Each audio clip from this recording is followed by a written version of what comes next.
My name is Cassidy Vance, and I am 39 years old. For 12 years, I have built a career as a senior forensic auditor for a top-tier firm in Seattle, Washington, where I spend my days unearthing the financial rot hidden beneath layers of corporate greed. My life is defined by the cold, hard logic of numbers, the kind of absolute truths that cannot be manipulated by charm or a well-placed lie. I deal in ledgers, tax filings, and offshore account structures because, in my world, a decimal point out of place tells a story that words attempt to bury. However, no audit I have ever performed was as gut-wrenching as the one I conducted on my own family. My parents, Arthur and Jeanette Vance, reside in a sprawling $1.8 million colonial mansion in the Highlands, a neighborhood where the lawns are manicured with surgical precision and the silence is bought with old money. For 30 years, I was the extra child, the inconvenient shadow to my brother Grant, who was always heralded as the crown jewel of the Vance dynasty. While Grant was toasted with vintage Cristal at the main mahogany table, I was the one relegated to a rickety folding card table in the drafty hallway, tucked away like a piece of furniture that didn't quite match the decor. But last Thanksgiving, the hierarchy of the Vance household was dismantled in a single hour. I arrived at their heavy oak front door not with a bottle of wine, but with a guest whose very presence turned my mother's face the color of cold ash and caused my father to drop a silver carving knife that had been in our family for 3 generations. The first words out of my father's mouth weren't a greeting or a demand for an explanation, but a panicked, breathless question. How did you track him down? Not who is he, or why is he here, but how? In that one syllable, the man who raised me admitted that he had been hiding the truth of my existence for nearly 4 decades. But I am getting ahead of myself. To understand the magnitude of that moment, you have to understand the environment of the Vance household on Briarwood Drive. My father, Arthur, is a man who measures success by the length of his driveway and the brand of the watch on his wrist, usually a 2022 Rolex Submariner that he taps incessantly against the table when he is impatient. My mother, Jeanette, is a woman of curated appearances, her hair a perfect frozen bob of platinum blonde that costs $400 every 3 weeks at a boutique salon in downtown Seattle. They valued 2 things above all else: prestige and Grant. Grant was the athlete, the golden boy who followed my father into the world of high-stakes real estate. I was the girl who liked math, the one who noticed when the grocery receipts didn't add up, the one who stayed quiet so as not to disturb the carefully constructed peace of their home.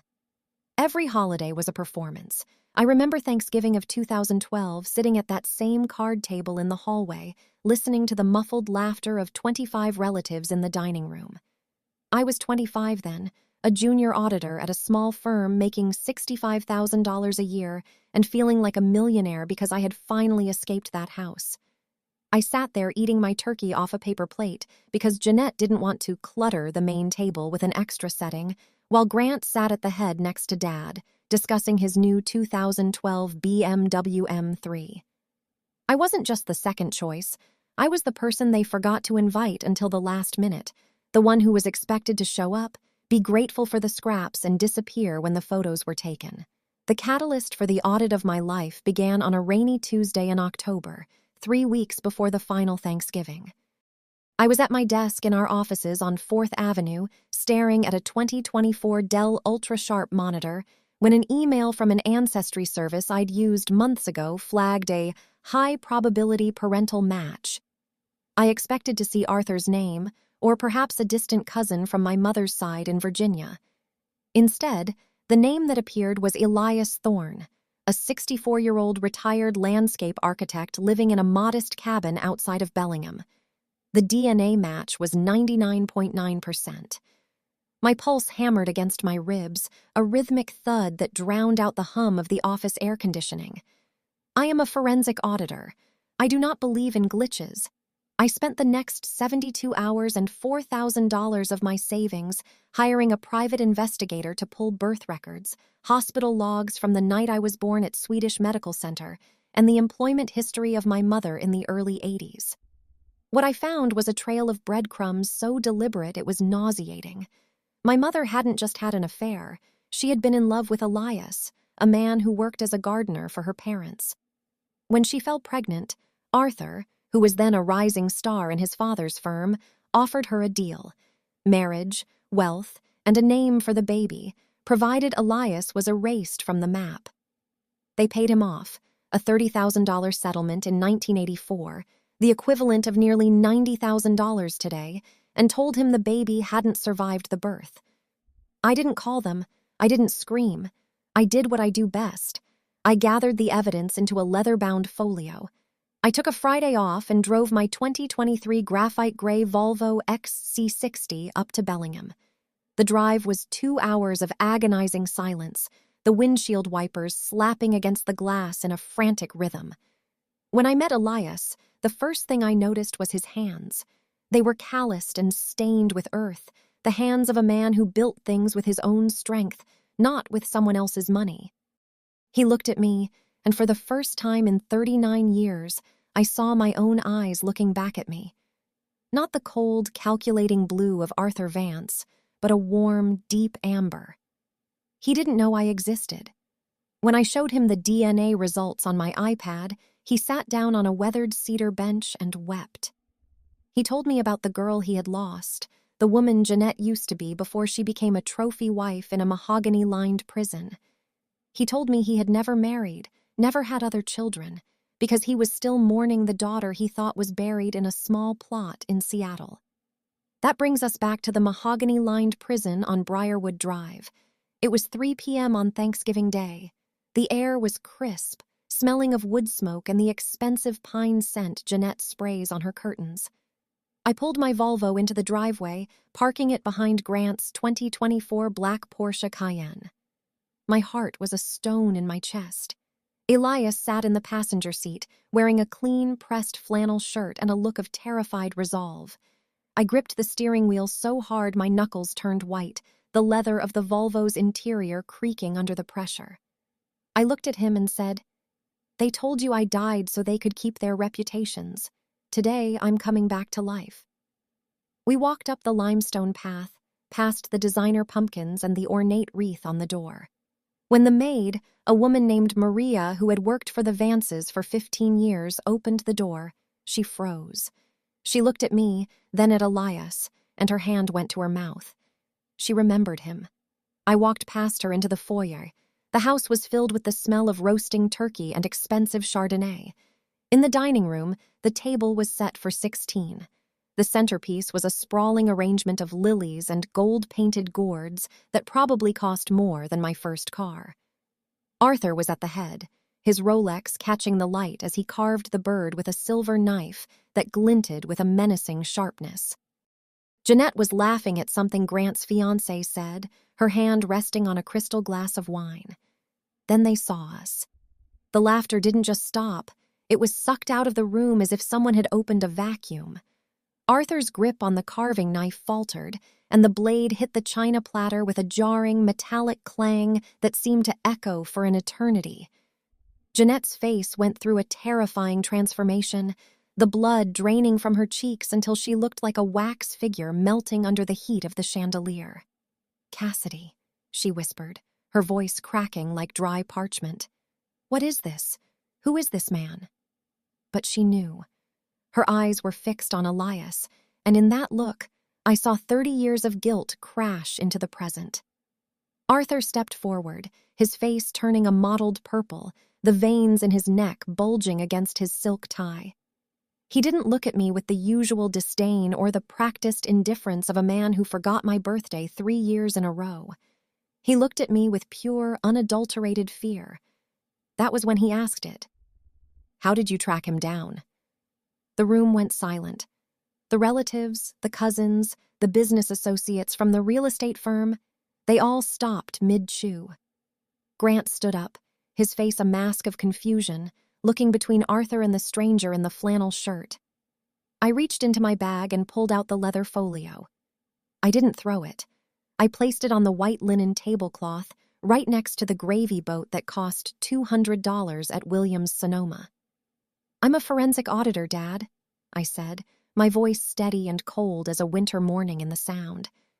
I'm trained to find things that people want to keep hidden. I found the bank transfer from June 1985. I found the falsified medical records from Swedish Medical. And most importantly, I found the man you told me was a ghost. I looked around the room, at the $1.8 million walls and the people who lived within them. For 30 years, you sat me at a card table in the hallway because you couldn't stand to look at the living proof of your own lies. You treated me like a mistake because I was a reminder that your perfect life was built on a foundation of bribery and deceit. Elias stepped forward then, his voice low and trembling with a decade's worth of suppressed grief. You told me she was dead, Arthur. You took 30 years of my life for a down payment on this house. The chaos that followed wasn't a shouting match. It was an implosion. Arthur tried to bluster, to talk about family legacy and protecting Jeanette, but the numbers in the folio were undeniable. Grant looked at the DNA results and then at the father he had worshipped, seeing for the first time the cowardice behind the Rolex. My mother just sat there, staring at her wine glass as if she could drown herself in the pale yellow liquid. I didn't stay for the pie. I didn't stay for the apologies that were already beginning to leak out of Arthur's mouth like oil from a broken engine. I turned around, Elias followed me, and we walked out of that house for the last time. As we got into the Volvo, the interior lights illuminating the dashboard, I felt a weight lift that I hadn't even realized I was carrying.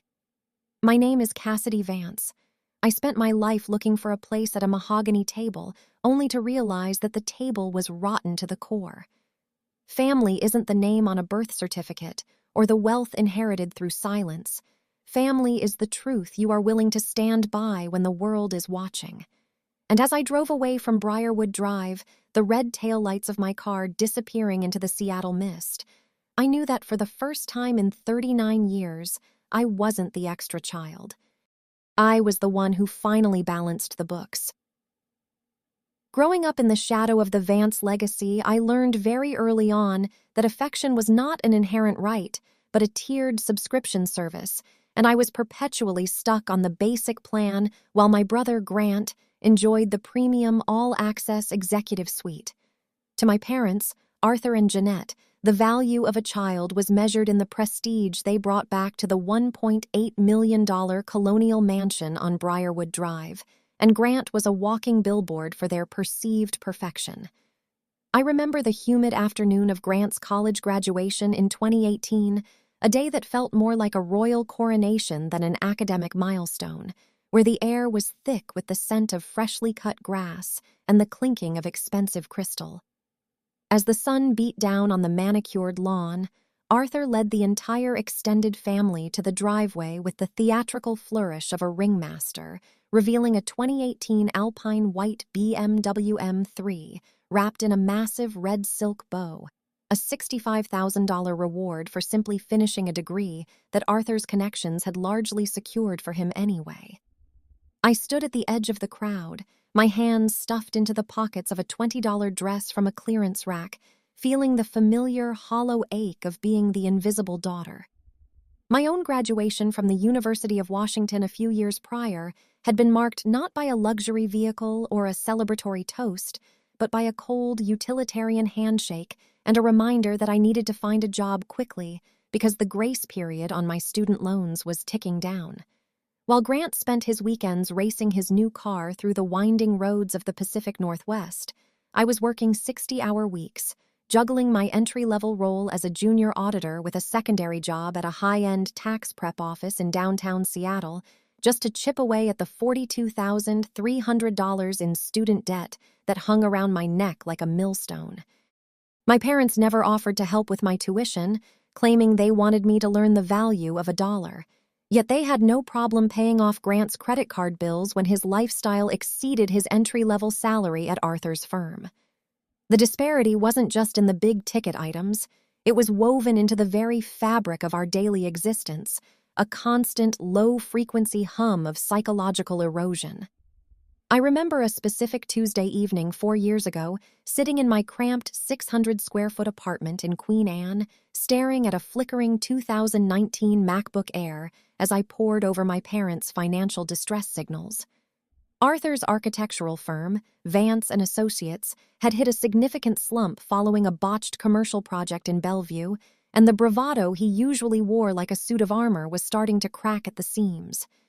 He didn't come to me for advice, but I saw the late notices on the mahogany desk during a rare visit home. The red ink of a mortgage payment 3 months overdue on a property that required $12,000 a month just to maintain its facade of grandeur. Despite the decades of being treated as an afterthought, the ingrained instinct to protect the family unit kicked in, a lingering remnant of the little girl who just wanted to be noticed. I didn't make a scene or demand an apology for the years of folding card tables. Instead, I quietly liquidated a significant portion of my hard-earned savings. I remember the physical sensation of clicking the confirm button on a $19,500 wire transfer directly into their Chase private client account, a sum that represented 3 years of skipped vacations, used furniture, and meticulously budgeted groceries. I didn't even send an email to confirm it was done. I simply waited, hoping that for once the act of saving them would be enough to earn a seat at the main table.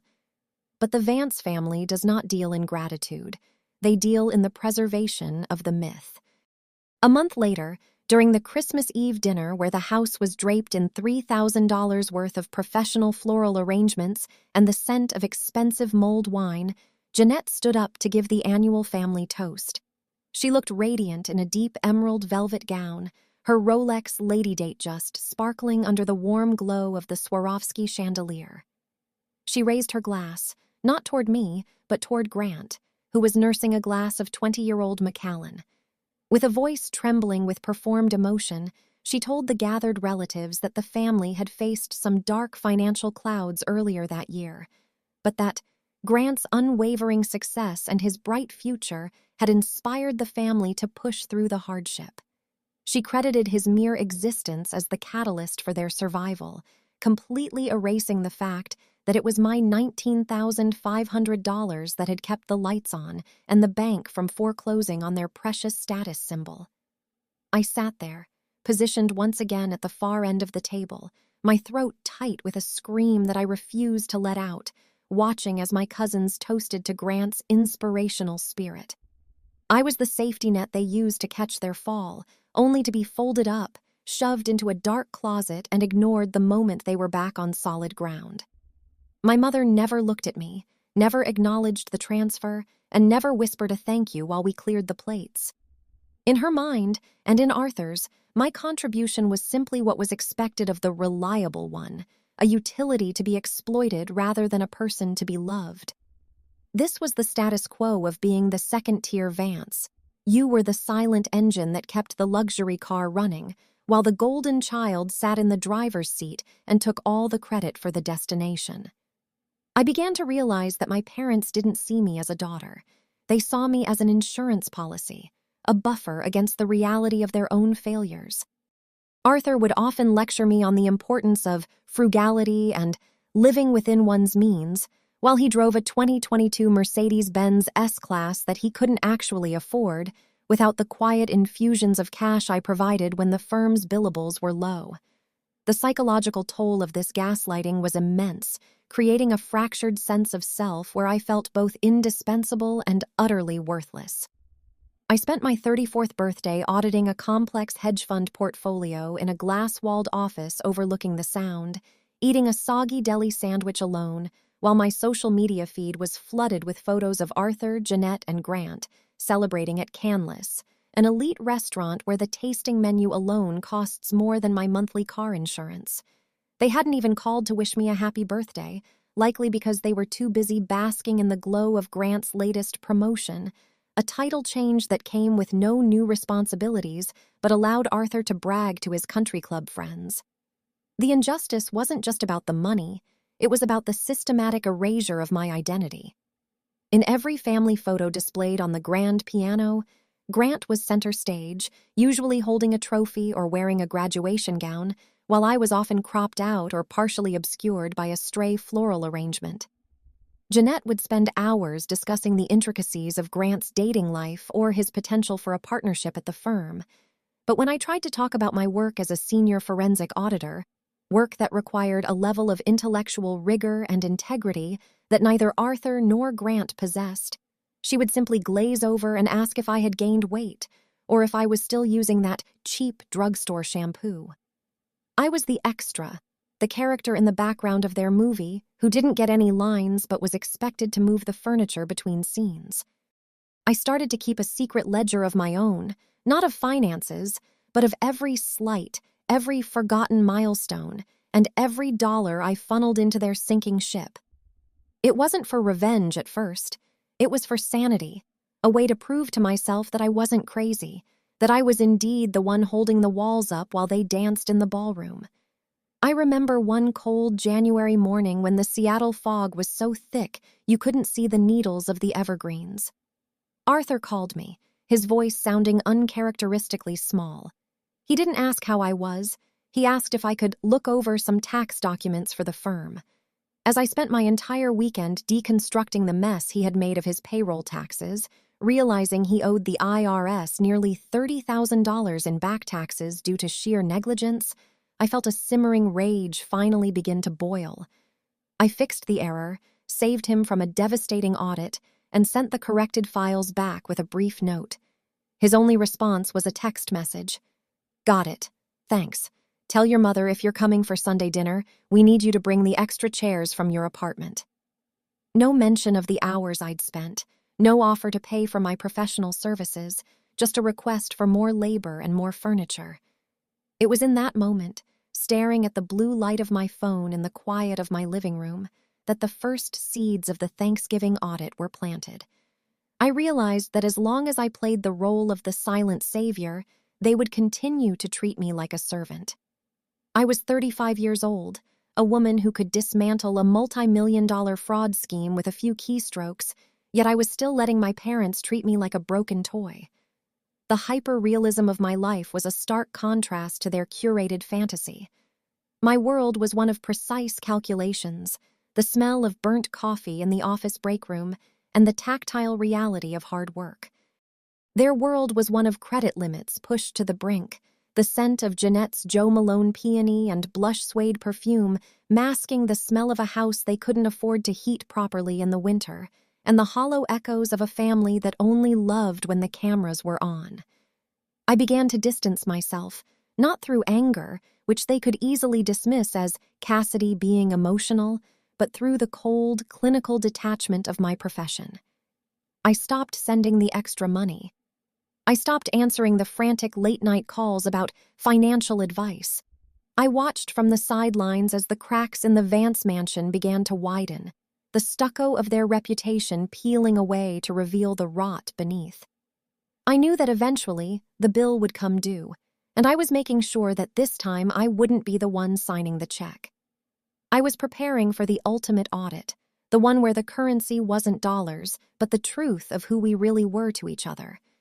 Every time Jeanette mentioned Grant's innate brilliance or Arthur tapped his Rolex to signal my insignificance, I simply added a line to my internal ledger, knowing that the final balance was going to be a debt they could never hope to repay. I was no longer the girl at the card table. I was the auditor waiting for the fiscal year to end, and the Vances were about to find out that they were completely, utterly bankrupt.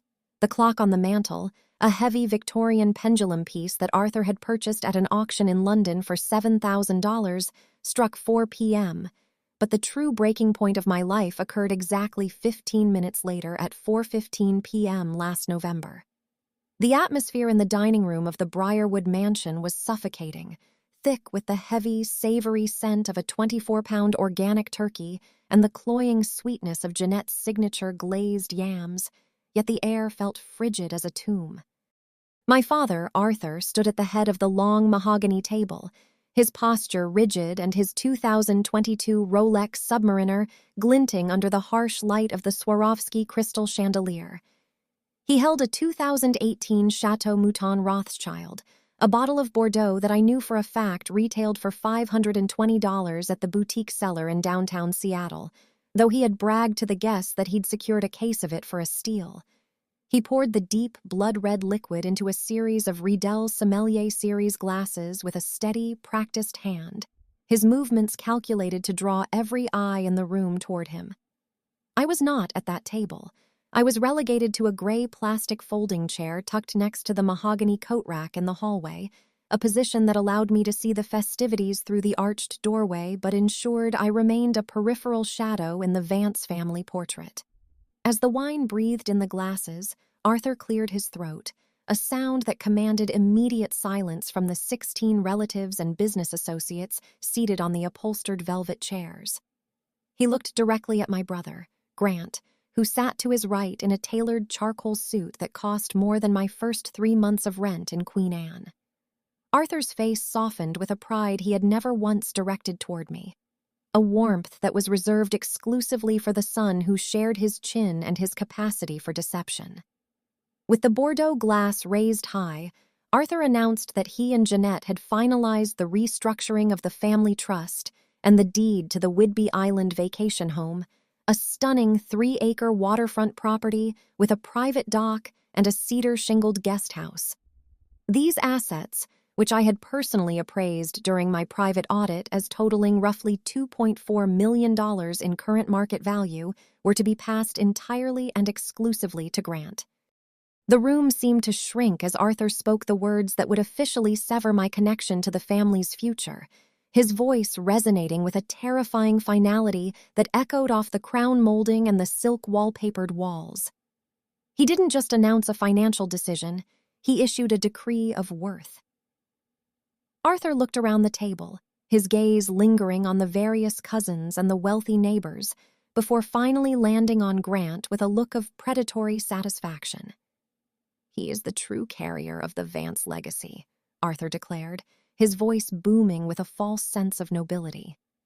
When his eyes finally passed over me, sitting on that cold plastic chair by the coats, they were chillingly vacant, as if he were looking through a pane of glass at a landscape he found utterly unremarkable. There was no malice in his look, which was almost worse.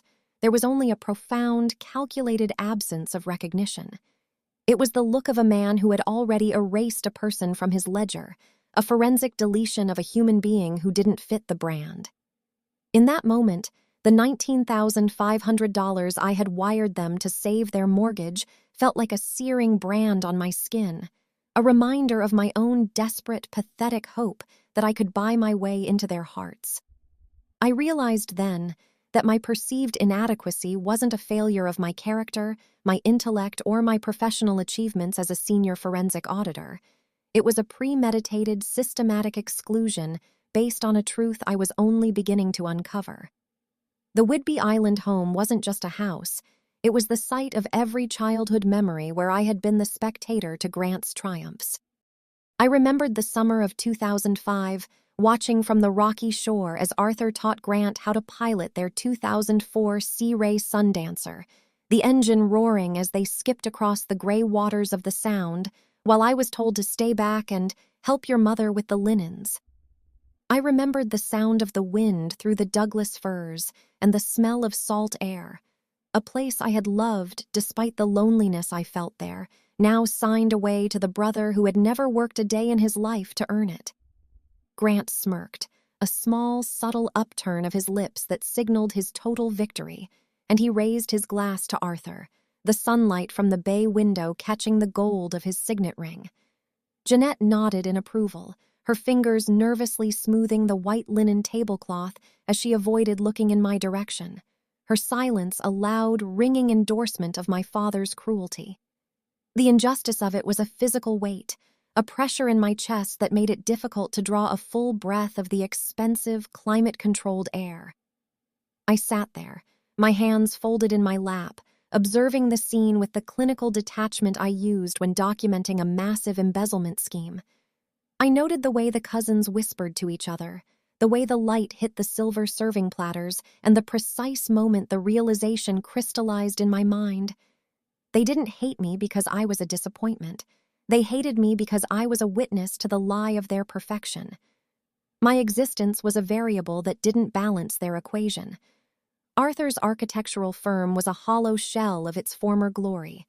Grant was a mediocrity propped up by nepotism, and Jeanette was a woman living in a house built on a foundation of secrets. By giving Grant the $2.4 million in assets, they weren't just rewarding him. They were ensuring that the Vance name stayed within the control of someone who would never question the source of the wealth or the integrity of the bloodline. I was the auditor, the one who looked at the receipts, the one who knew that the numbers didn't add up, and therefore I had to be liquidated from the family portfolio. The folding chair beneath me felt like a throne of clarity.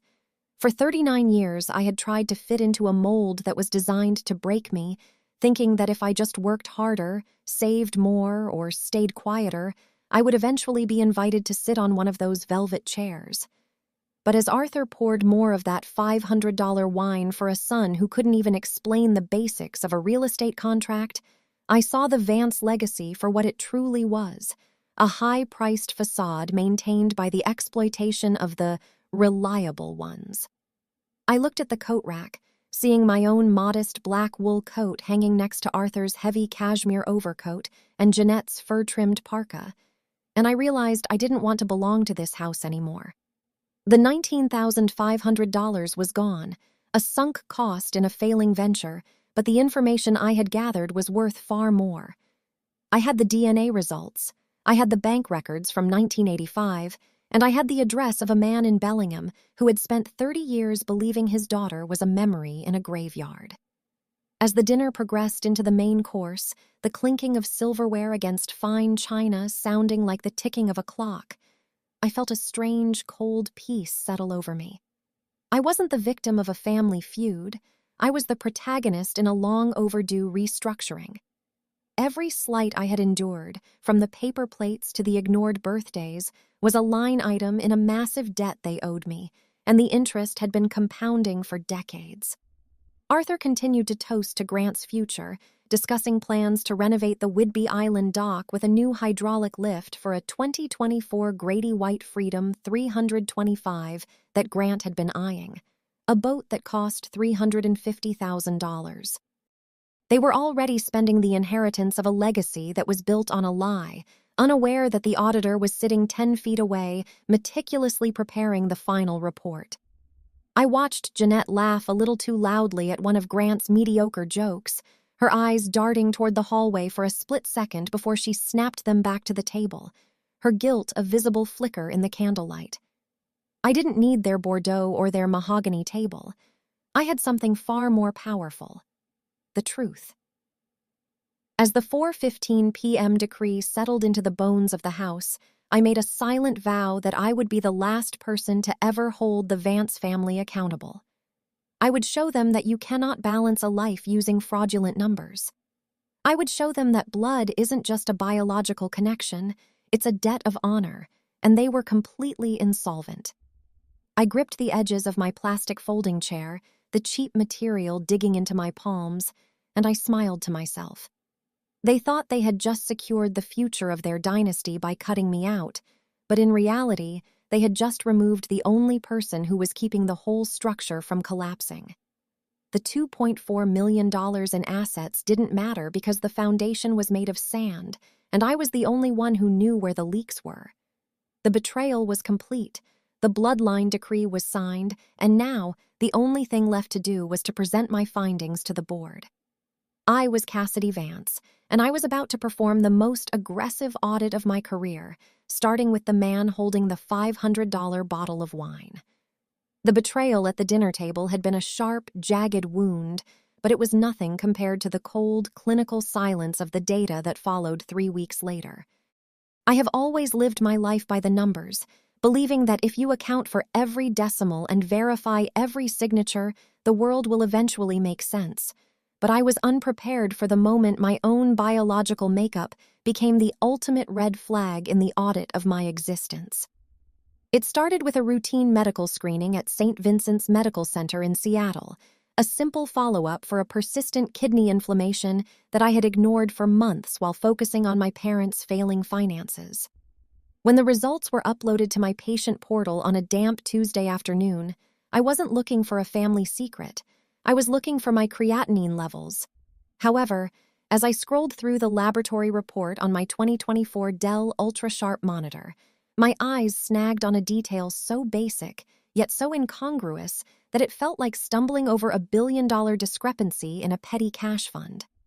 My blood type was O negative, a universal donor type that was biologically impossible given the AB positive and B positive records I had seen in my father's and mother's medical files years ago when I was helping them navigate their insurance renewals.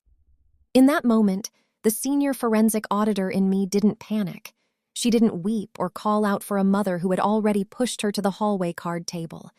Instead, I felt a familiar, icy focus settle over my ribs, the kind of professional detachment I use when I find a second set of books hidden in a CEO's private drawer. I didn't cry because tears provide no data, and I needed data more than I needed comfort.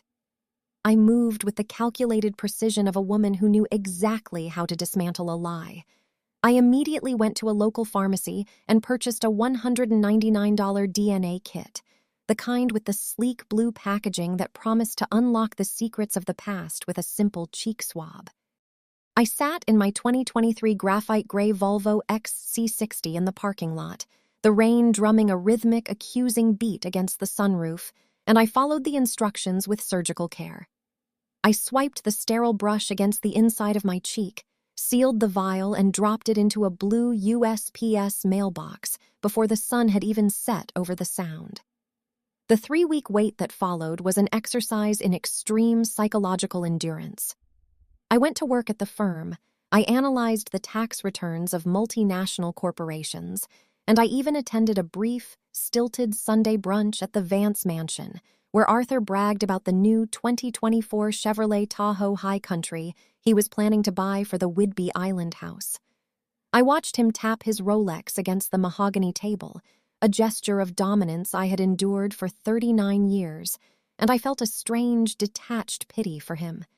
He was a man who believed he owned the world, unaware that the daughter he treated like an unwanted line item was currently auditing the very foundation of his fatherhood. The truth finally arrived at 2:11 a.m. on a Tuesday, cutting through the darkness of my Queen Anne apartment with the sharp, blue glare of my smartphone screen. I was sitting at my small kitchen table, the one I had bought with my own money from a local artisan, sipping a cup of black coffee that had long since gone cold. The notification from the DNA service popped up with a sterile chime that sounded like a gavel hitting a block. I opened the email, my breath catching only for a microsecond before I forced my lungs to expand and contract with clinical regularity. The results were not just a surprise, they were a total liquidation of the Vance family myth. The digital pie chart on the screen was a vibrant, undeniable mosaic of ethnicities that had nothing to do with the English and Scottish heritage Arthur and Jeanette so proudly displayed on their parlor walls. The match to Arthur Vance was 0%. Not a low match, not a distant cousin relationship, but a flat, absolute 0. The man who had slapped me, the man who had relegated me to the hallway, the man who had signed over a $2.4 million inheritance to my brother Grant based on the purity of the Vance bloodline, was not my father. He was a stranger who had spent nearly 4 decades playing a role in a staged play that I had unknowingly been forced to co-star in. As I scrolled down the list of biological relatives, the software identified a high-probability parental match, a man named Silas Thorne. I stared at the name until the letters began to blur. Unlike the Vances, who lived in a world of stucco and status symbols, Silas Thorne was a master carpenter residing in a small town in Oregon, a place called Silverton, nestled near the edge of a national forest. I clicked on the profile link provided by the service, and a grainy, sun-drenched photo of a man in his late 60s appeared. He was standing in a workshop surrounded by curls of cedar shavings, holding a hand plane with a look of quiet, focused intensity. He had my eyes. Not the cold, predatory blue of the Vance clan, but a deep, warm amber that seemed to hold the light of a fading afternoon. He looked like a man who understood the grain of wood and the integrity of a well-built joint, a stark contrast to Arthur, who only understood the value of a brand and the weight of a title. I sat in my dark kitchen for 3 hours, the only light coming from the 2019 MacBook Air on the table, looking at that digital pie chart that proved my entire life had been a fraudulent transaction. Every holiday where I was the extra child, every graduation where I was the disappointment, every moment I spent working 2 jobs to pay off $42,000 in debt while Grant received a $65,000 BMW, it was all based on a lie of genetic superiority that didn't even exist. The realization was not an explosion. It was a quiet, structural collapse. If I wasn't a Vance, then the rules of their house no longer applied to me. The shame they had tried to instill in me, the feeling that I was somehow defective because I didn't possess Grant's easy, unearned confidence, was a debt I no longer owed. I thought back to the $19,500 I had transferred to Arthur to save his mortgage 4 years ago. I had spent my hard-earned savings to save a house that was never truly my home, to protect a man who was essentially a legal squatter in my life. I felt a surge of professional indignation at the sheer scale of the deception. My mother, Jeanette, with her platinum blonde bob and her $400 salon appointments, had orchestrated a cover-up that would put most corporate embezzlers to shame. She had allowed me to grow up in a house where I was treated like a second-class citizen, all while knowing that the man she called my father had no biological claim to me. She had watched me sit at that card table in the hallway, year after year, and she had said nothing. She had chosen the $1.8 million mansion and the prestige of the Vance name over the truth of my existence. The hyper-realism of my surroundings seemed to sharpen as the sun began to rise over the Seattle skyline. I could hear the hum of the refrigerator, the distant sound of a 2024 black Chevrolet Tahoe starting up in the street below, and the rustle of the wind against the window pane. My kitchen, which had felt small and lonely just hours before, now felt like a command center. I am a senior forensic auditor, and I had just uncovered the largest fraud of my career. The assets in question weren't just the $2.4 million family trust or the Whidbey Island vacation home. The asset was my life, and I was going to reclaim it with interest. I didn't need a mahogany table to feel significant. I had a master carpenter in Oregon who didn't even know he had a daughter, and I had a leather folio full of evidence that would burn the Vance legacy to the ground. I began to map out the next steps of the audit. I needed birth records from the year I was born at Swedish Medical Center. I needed to trace the financial movements of my mother in the mid-'80s, and I needed to understand how Silas Thorne ended up in Oregon while his child was being raised in a gilded cage in Washington. The moral of the story was already becoming clear. Family isn't blood, and it certainly isn't a name on a deed. Family is the truth you are willing to live, and the Vances were the most bankrupt people I had ever known. They had traded a daughter for a facade, and they were about to find out that when you build a house on a foundation of lies, the auditor eventually comes to collect. I looked at the digital pie chart one last time before closing my laptop. The amber-eyed man in the workshop was my father, and the man with the Rolex was nothing more than a bad investment I was finally ready to write off. I stood up, stretched my aching back, and walked to the window. The gray Seattle morning was breaking, cold and unforgiving, but for the first time in 39 years, I could see everything with perfect clarity. I wasn't the extra child anymore. I was the woman who was about to show Arthur and Jeanette Vance exactly what happens when you try to cheat the books. The genetic audit was complete, the results were verified, and the final report was going to be delivered on my terms. As I prepared for the day, the smell of fresh coffee filling the air and the city waking up around me, I felt a sense of power I had never known. I was no longer playing a part in their play. I was the one writing the ending, and it was going to be a masterpiece of hyper-realistic justice.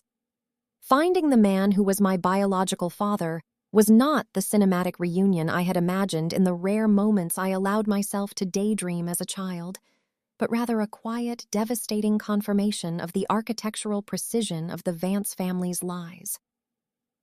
Silas Thorne did not live in a mansion with a gated driveway or a nameplate on the door, but in a modest, salt-grade cottage at the end of a gravel road in Silverton, Oregon, where the air smelled of damp cedar and wood smoke. When I pulled my 2023 graphite gray Volvo XC60 into his workspace, a converted barn filled with the hum of a professional-grade 2022 Powermatic table saw, I didn't find a man who had abandoned me, but a man who had been systematically erased by a machine of wealth and influence. Silas did not hide his face when he saw me.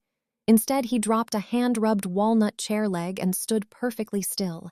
His eyes, those same deep amber eyes I saw in my own reflection every morning, filling with a recognition that needed no DNA test to validate.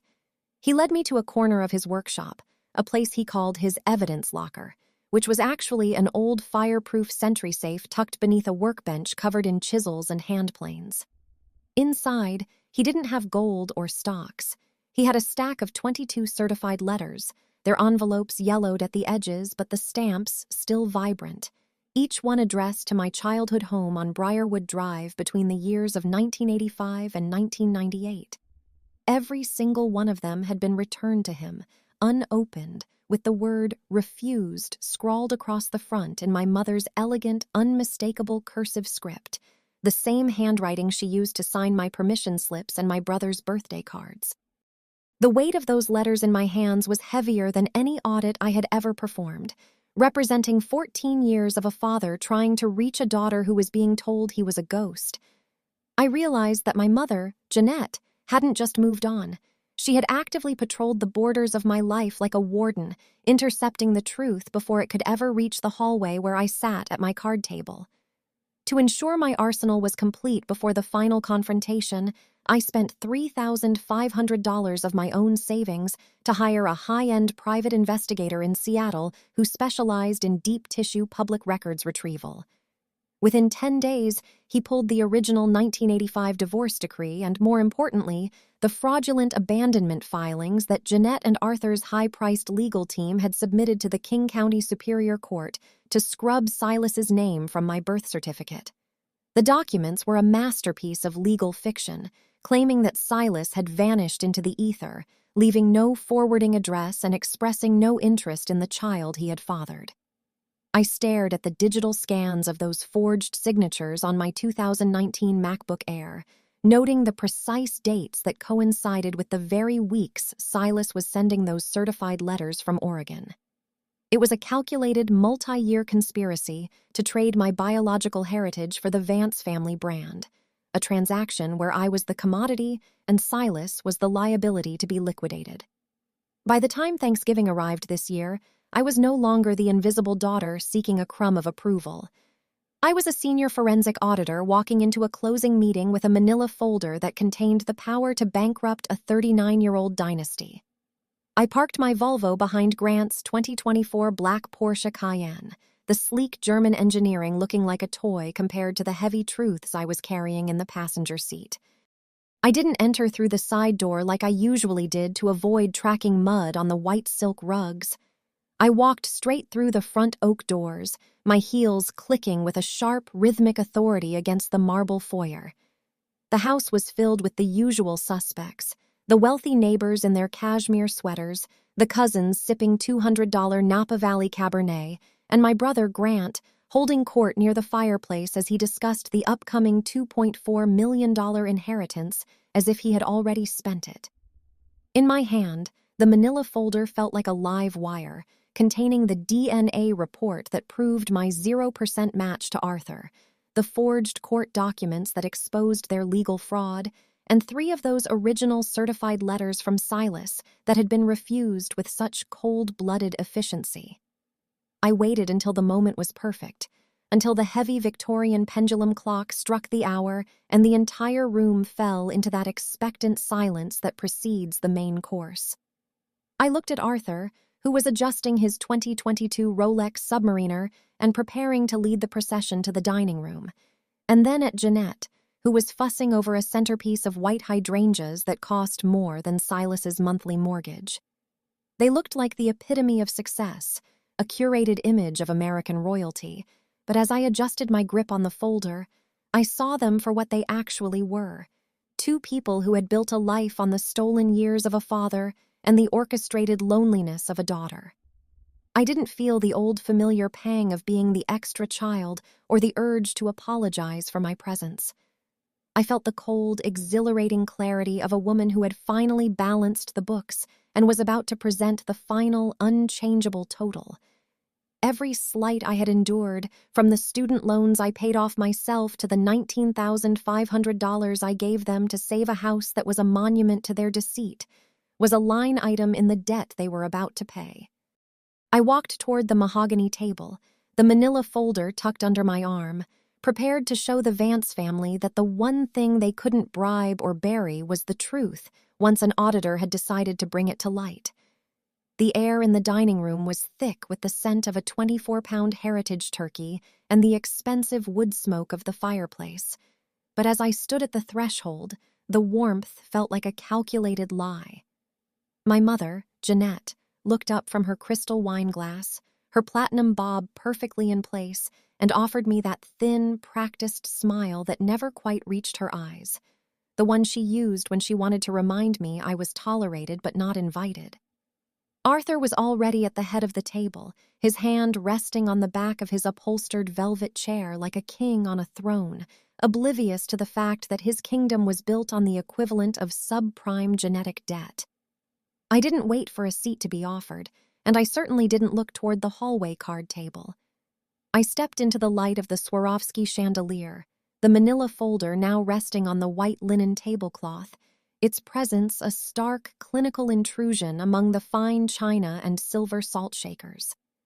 I could feel the eyes of 30 guests turning toward me, sensing the shift in the room's atmosphere as the quiet daughter broke the unspoken protocol of invisible compliance. Grant stopped talking about his new Porsche and squinted at me, his face a mask of annoyed confusion, as if I were a smudge on a window he was trying to look through. I reached into the folder and pulled out the first of Silas's letters, the one dated December 1986, where the postmark from Silverton, Oregon, was still clearly legible next to my mother's handwriting. I held it up, not like a family heirloom, but like a piece of evidence in a criminal trial. I spent 12 years looking at corporate fraud, but I never realized the most sophisticated embezzlement was happening right here in this house, I said, my voice projected with the steady, professional resonance I used during board meetings. The guests froze mid-sip, their glasses held at awkward angles as the social fabric of the evening began to fray at the edges. I saw the blood drain from Jeanette's face in a slow, terrifying wave, her hand trembling so violently that the wine in her glass began to ripple. She recognized the envelope immediately. She recognized the ghost she thought she had successfully exorcised with a stroke of her pen and a refusal at the door. I placed the letter on the table and followed it with the 1985 fraudulent abandonment filing, the legal document that stated Silas Thorne had no desire to know me, while the letters in my hand proved he had been fighting for me before I could even walk. Arthur tried to bluster, his face turning that familiar mottled purple as he tapped his Rolex against the wood, a reflexive gesture of dominance that no longer had any power over me. "Cassidy, this is highly inappropriate. We have guests. Put that nonsense away," he growled, but his eyes were darting toward the exit, the look of a man who realized the doors had been locked from the outside. I ignored him and laid out the DNA report, the digital pie chart showing my 0% connection to the Vance bloodline staring back at him like a death warrant for his legacy. "You told the family that Grant is the true carrier of the Vance legacy because of his blood," I continued, looking directly at the cousins who had toasted to my exclusion just a year ago. "But the irony is that I'm the only one in this room who actually knows the value of the truth, while you've been living on a line of credit backed by a forgery." The silence that followed was absolute, the kind of silence that exists only after a catastrophic structural failure. I watched as the image of the perfect family, the $1.8 million facade and the $2.4 million inheritance promises all began to dissolve in the light of the $3,500 worth of research I had conducted. I wasn't just exposing a secret. I was performing a hostile takeover of my own life, and for the first time in 39 years, I was the one who owned the room. The moral of the Vance family was that everything could be bought, everything could be hidden, and everything could be managed if you had enough prestige and a high enough fence. But they had forgotten the most basic rule of accounting. Eventually, you have to reconcile the accounts. Silas Thorne was waiting in a hotel 10 minutes away. a man who had been cheated out of 3 decades of birthdays and graduations, and I was the auditor who had come to collect the interest. As I looked at Jeanette, who was now staring at the table as if it were a sinking ship, I realized that I didn't need their inheritance or their name to be whole. I had the letters, I had the truth, and I had a father in Oregon who had never stopped trying to find me. The manila folder was empty now, its contents scattered across the linen like a shattered mirror, and the reflection it showed was finally, brutally real. I turned my back on the mahogany table, on the turkey that would go cold, and on the people who had treated me like a mistake, and I walked out of the house on Briarwood Drive without looking back once. My name is Cassidy Thorne Vance, and I have finally finished the only audit that ever mattered. The clock on the dashboard of my 2023 graphite gray Volvo XC60 flickered to 5:28 p.m. as I pulled into the circular limestone driveway of the Vance mansion, the headlights cutting through the thick, damp Seattle fog that had settled over the highlands like a shroud. In previous years, I would have arrived at noon, my hands raw from scrubbing potatoes and my ears ringing from Jeanette's critiques of my utilitarian attire. But today, I was the architect of my own timing. I sat in the driver's seat for 2 minutes, listening to the rhythmic, mechanical ticking of the cooling engine and smoothed the lapels of my $900 charcoal power suit, a bespoke piece of Italian wool that felt like a suit of armor against the 39 years of psychological erosion I had endured within those $1.8 million walls. Beside me, Silas Thorne sat in a quiet, dignified stillness that Arthur Vance could never emulate, despite all his polished Rolexes and club memberships. Silas looked at the towering oak doors of the mansion, his calloused hands resting on his knees, and I saw the reflection of my own amber eyes in the side mirror, a genetic confirmation that no amount of forged paperwork could ever erase. I checked the manila folder one last time, ensuring the DNA report and the 22 refused certified letters were in order. And then I stepped out into the cold November air, the heels of my pumps clicking with a lethal metronomic precision against the pavement. We reached the front door at exactly 5:30 p.m., the precise moment when Arthur usually stands at the head of the mahogany table to deliver the grand toast, a performance of patriarchic vanity designed to remind everyone that the food they ate and the roof over their heads were gifts from his benevolent hand. I didn't knock. I still had my key, a heavy brass weight that I intended to return only after I had burned the house of cards down to the foundation. As the heavy door swung open, the scent of roasting heritage turkey and expensive wood smoke billowed out, accompanied by the muffled, practiced laughter of 24 relatives who were currently basking in the glow of the Vance family myth. I walked into the foyer with Silas following a half-step behind me, his height and gray-haired gravitas immediately commanding the space in a way that felt like a structural shift in the house's very bones. We moved toward the dining room, where the Swarovski chandelier was dimmed to a warm amber glow, casting long shadows across the white lace tablecloth that Jeanette had imported from Belgium for $3,000. The transition from the hallway to the dining room threshold was instantaneous and absolute. As we stepped into the light, the collective conversation of 24 people didn't just fade. It died a sudden, violent death, replaced by a silence so heavy it felt like the air had been sucked out of the room by a vacuum. Arthur was already standing, a bottle of 2018 Chateau Mouton Rothschild in one hand and a silver carving knife in the other, his 2022 Rolex Submariner catching the glint of the candlelight as he prepared to proclaim Grant the sole heir to the $2.4 million trust.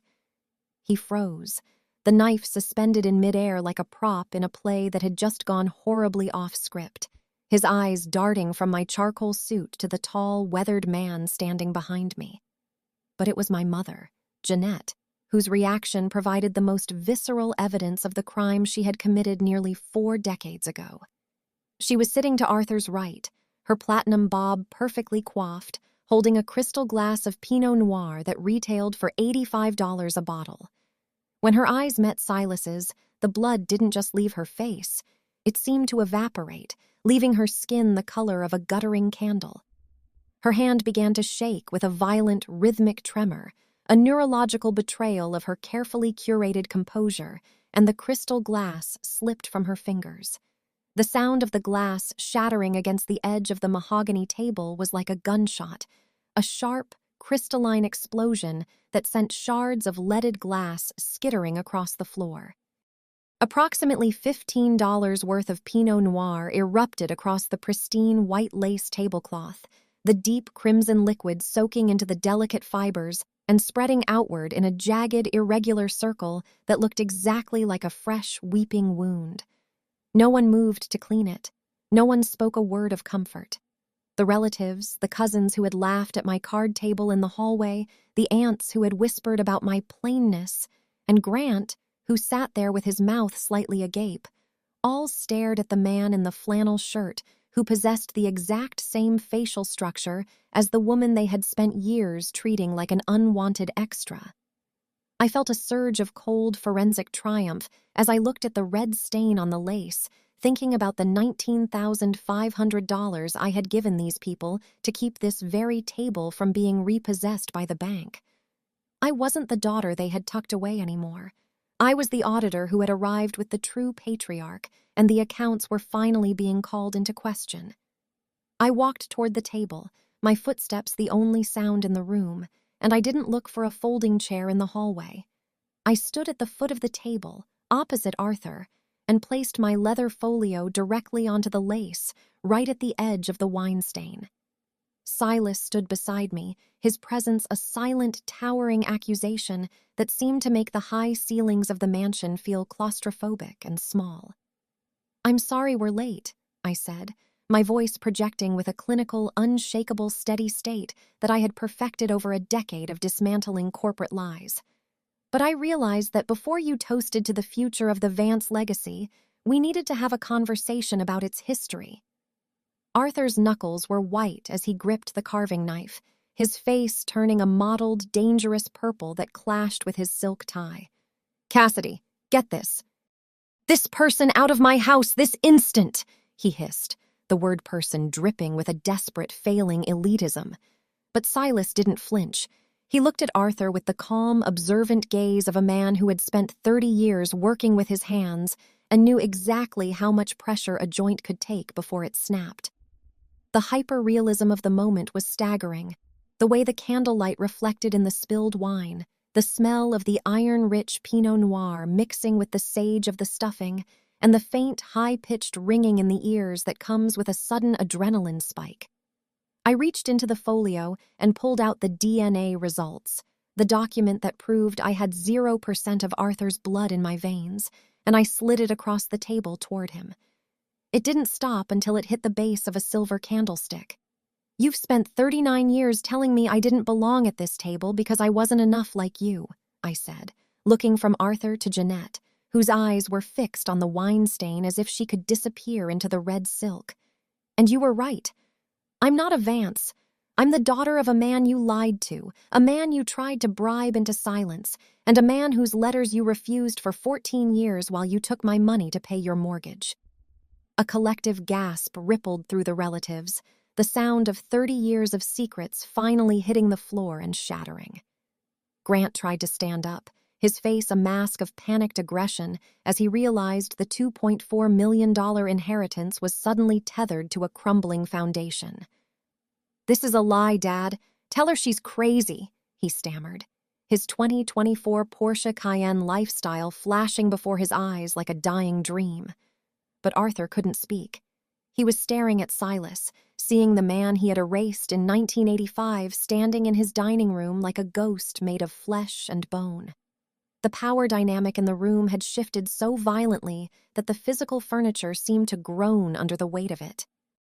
I was no longer the second-tier Vance with the basic subscription to love.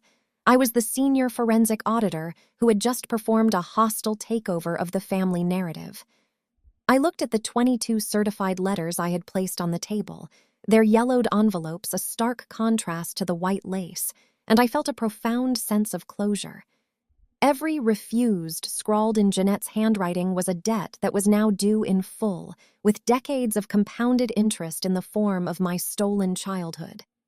The moral of the Vance family had always been that appearances are the only currency that matters.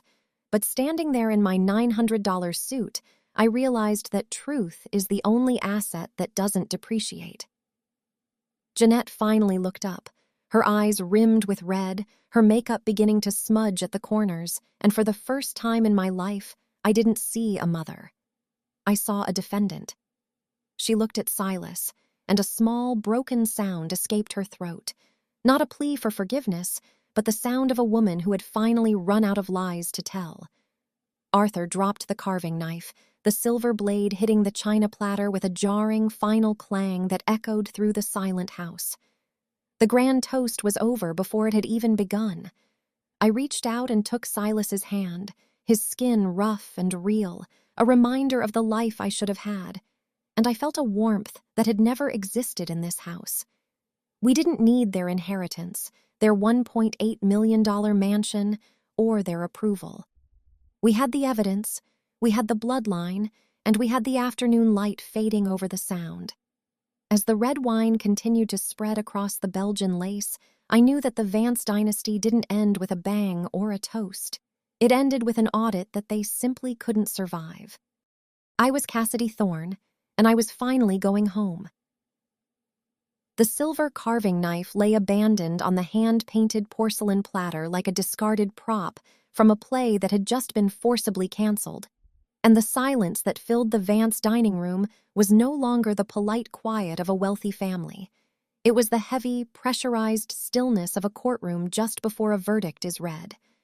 I stood at the foot of the table, the sharp, angular lines of my $900 charcoal power suit providing a stark contrast to the soft, flowing silks and velvets of the 24 relatives who sat frozen in their upholstered chairs.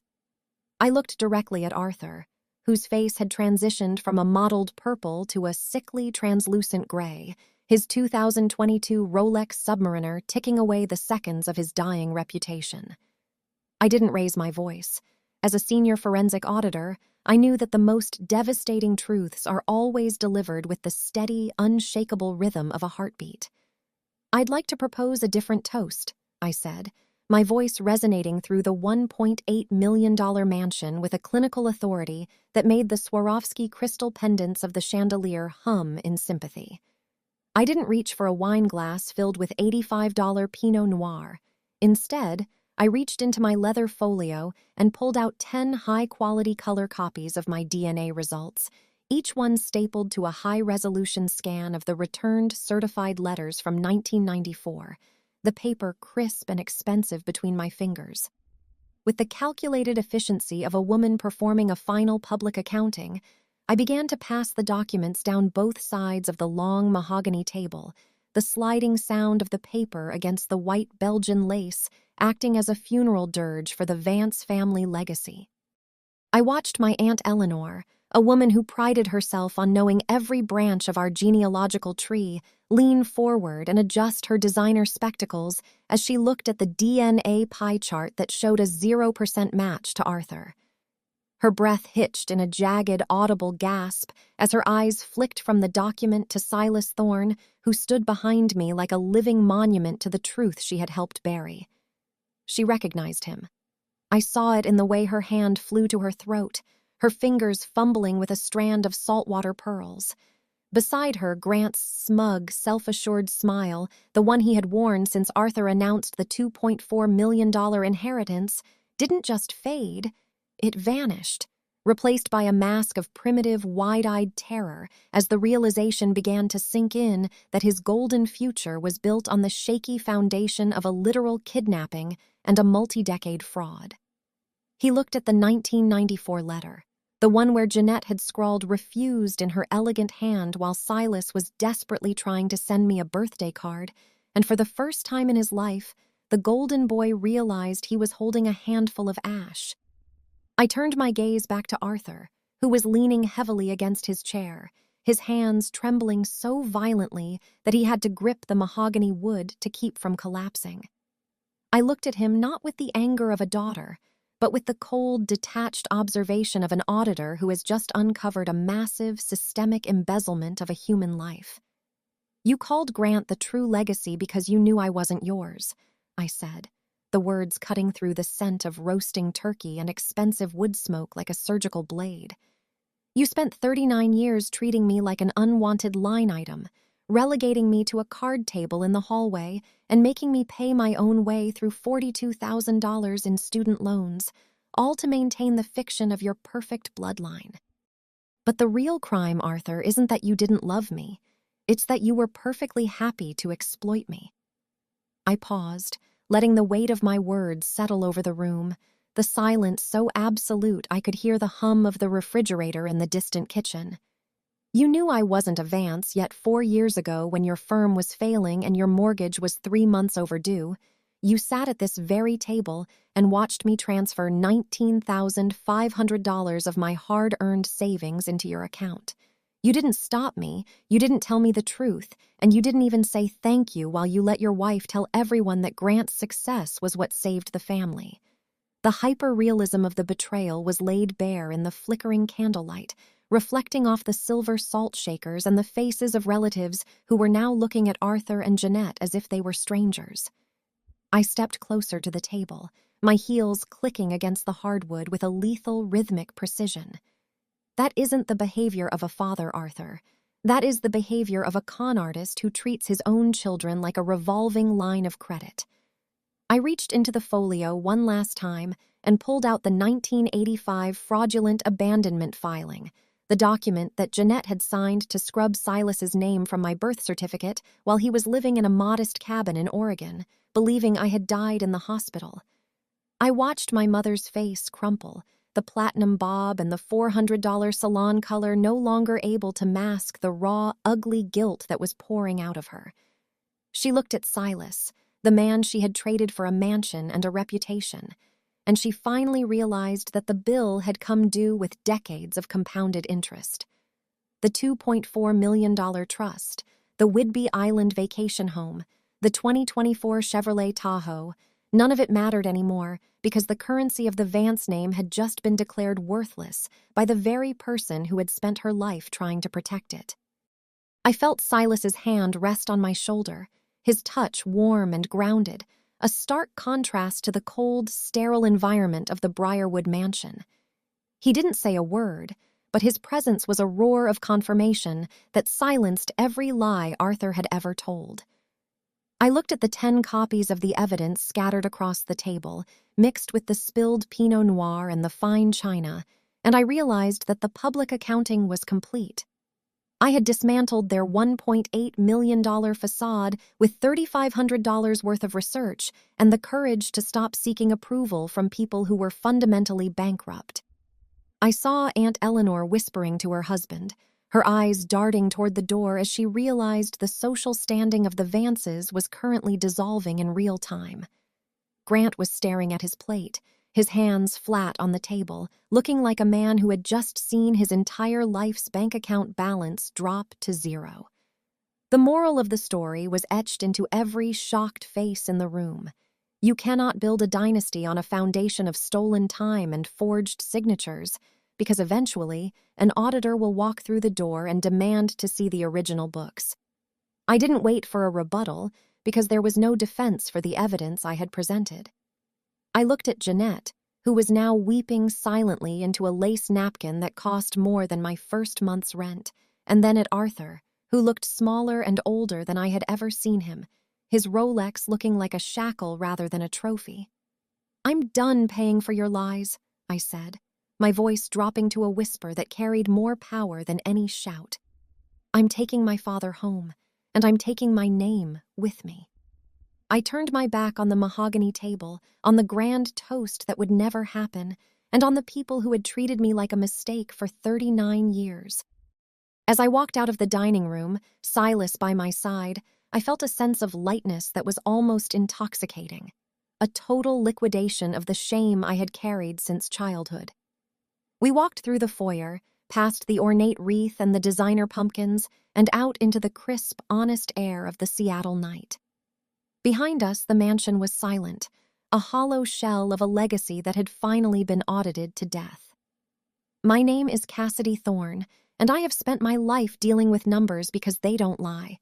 But today I realize that the most important number is 1, the one life I have left to live without the shadow of the Vance family hanging over it. As I got into my Volvo and watched the red taillights reflect off the limestone driveway one last time, I didn't feel like the daughter who had been cut out of a $2.4 million inheritance. I felt like the woman who had just inherited the truth, and that was a wealth that Arthur Vance could never hope to understand.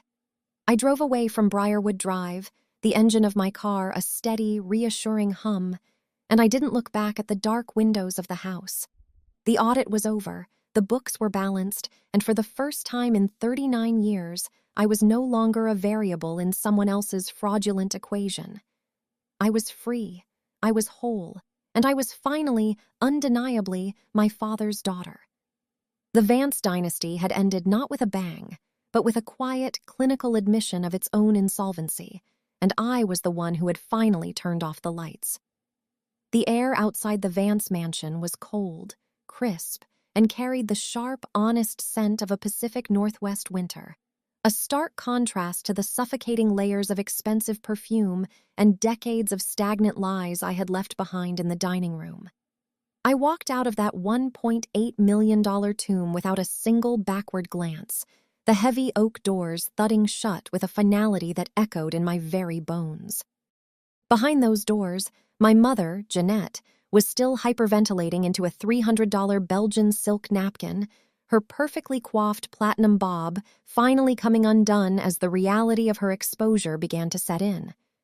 Arthur was likely staring at the deep red wine stain on the white lace tablecloth, realizing that the stain on his reputation would be far more permanent and much harder to scrub away than a splash of Pinot Noir.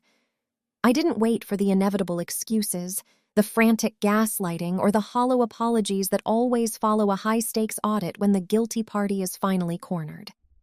I reached into my pocket, pulled out my smartphone, and with a series of methodical, clinical swipes, I blocked every single one of them: Arthur, Jeanette, Grant, and even Aunt Eleanor. I didn't just delete their numbers, I liquidated their access to my life, performing a total structural carve-out of the Vance name from my digital and emotional ledger. The aftermath was not a period of mourning, but a period of profound, hyper-realistic reclamation. In the weeks that followed, the fallout of my departure began to ripple through the fragile architecture of the Vance estate like a slow-motion earthquake. I received word through a former colleague at the firm that Arthur's architectural practice, Vance and Associates, had hit another catastrophic financial slump following the loss of a major municipal contract in Bellevue, a project he had secured through the very connections that were now distancing themselves from him after the Thanksgiving scandal. For the first time in 39 years, there was no silent safety net to catch him. There was no $19,500 wire transfer arriving from my savings account to bridge the gap between his ego and his mounting debts. I learned that Grant had been hit with an official contribution demand from the family estate, a legal maneuver by the remaining trustees to claw back funds to keep the mansion from foreclosure. The golden boy, who had spent his life basking in the promise of a $2.4 million inheritance, was now being asked to pay for a legacy he had never actually earned. And I took a cold, forensic satisfaction in knowing that the 2024 black Porsche Cayenne he loved so much was likely the first asset on the chopping block. While the Vances were busy cannibalizing what remained of their status, I spent my first real Christmas in Silverton, Oregon, in a small cedar-shingled cottage that smelled of fresh pine and the beeswax Silas uses to finish his furniture. The drive down I-5 in my 2023 graphite gray Volvo XC60 felt like a journey between two different dimensions, from a world of stucco facades and Rolex watches to a world of grain patterns and honest labor. Silas's home was a modest structure, built with his own hands over 30 years, and every floorboard felt more solid than the marble foyer on Briarwood Drive. We spent the holiday not at a 16-person mahogany table with rented chairs in the hallway, but at a sturdy, hand-built oak table in his kitchen, a piece of furniture that had been crafted with the intention of lasting for generations.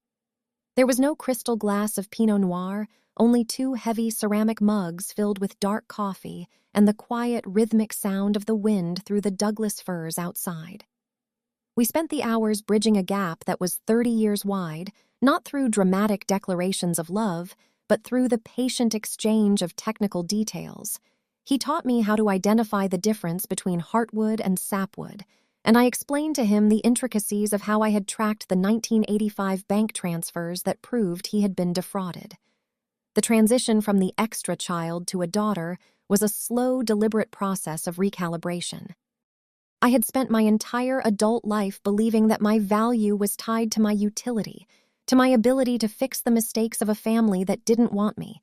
But in Silas's workshop, I realized that value is inherent in the integrity of the material itself. One afternoon, as the snow began to dust the Oregon evergreens, Silas handed me an old leather-bound sketchbook. It wasn't filled with architectural blueprints for mansions. It was filled with drawings of a little girl he had never been allowed to meet. He had sketched what he imagined I would look like at 5, at 10, and at 16, basing the features on the few photographs he had of my mother before she chose the Vance name over him.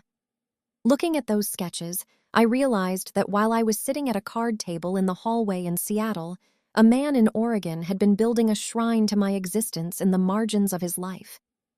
The $19,500 I had wasted on Arthur felt like a pittance compared to the wealth of being seen for the first time by someone who shared my eyes and my soul. The hyper-realism of my new life was found in the micro details of our shared routine.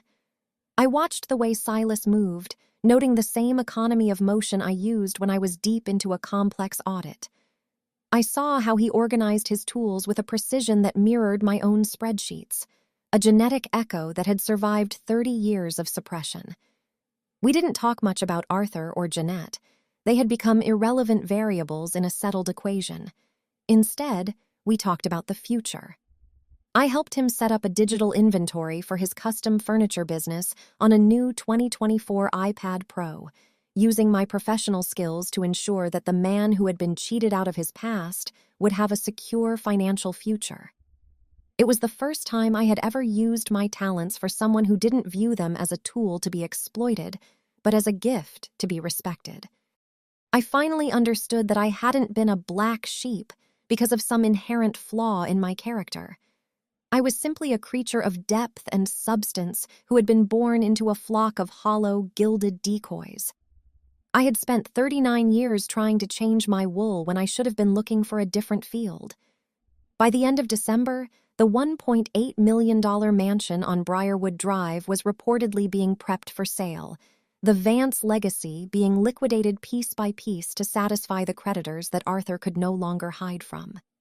My mother had moved into a smaller condo in Bellevue, her platinum hair finally showing the gray roots of a woman who could no longer afford her $400 salon appointments.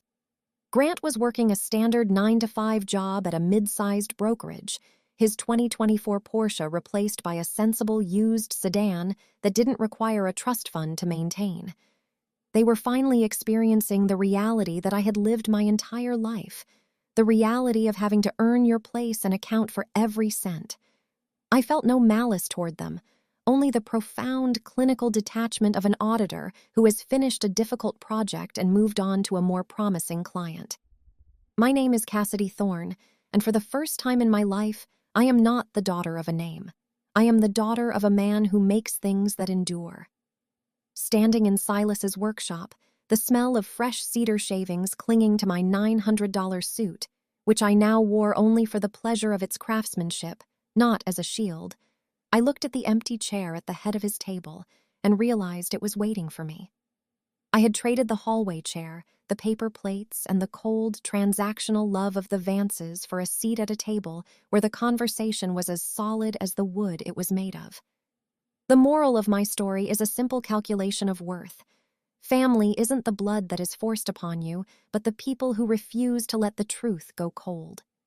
It is the man who keeps 22 letters in a fireproof safe for 14 years, and the woman who finally has the courage to read them. I have finally found my flock, and as the sun set over the Oregon hills, casting long golden shadows across the workshop floor, I knew that the foundation I was building now was made of something that no audit could ever break. I am no longer an extra in someone else's drama. I am the protagonist of a life that is finally, beautifully, and hyper-realistically my own. The books are balanced, the debt is settled, and the new fiscal year of my life has begun with a surplus of peace. I sat down at the table, picked up my coffee, and for the first time in 39 years, I didn't look at the door to see if I was allowed to stay. I was already home.